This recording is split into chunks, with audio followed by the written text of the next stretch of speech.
Hey guys, it's Danica here and welcome back to my channel. Today I'm going to show you how to make some easy homemade custard. All you're going to need for this recipe is 500 ml of milk, half a tablespoon of vanilla essence, 110 grams of castor sugar, and if you want it a little less sweet then 90 grams of castor sugar, 30 grams of cornflour, and 2 large eggs, and a pinch of salt. The only prep work you have to do before going to the stove is mixing your eggs and your cornflour, and it will become into a thick sort of liquid. So let's get to the stove.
Once you take the custard off the fire, you let it cool for a bit because it will still continue to thicken.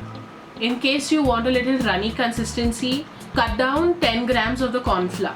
And if you want it more thicker, you add about 5 to 10 grams of cornflour. With this recipe, the consistency of your custard won't be too thick and it won't be too runny.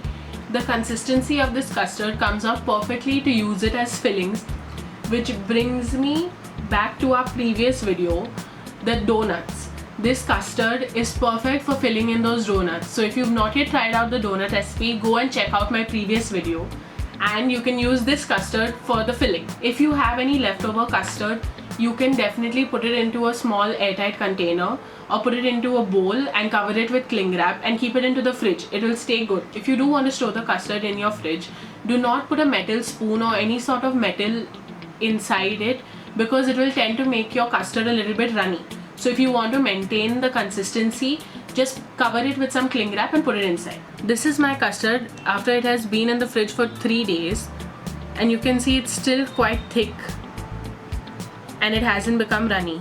If you did enjoy this short recipe, please let me know down in the comments. Please like, comment and subscribe to my channel, and I'll see you when my thumbs twiddle again. Bye!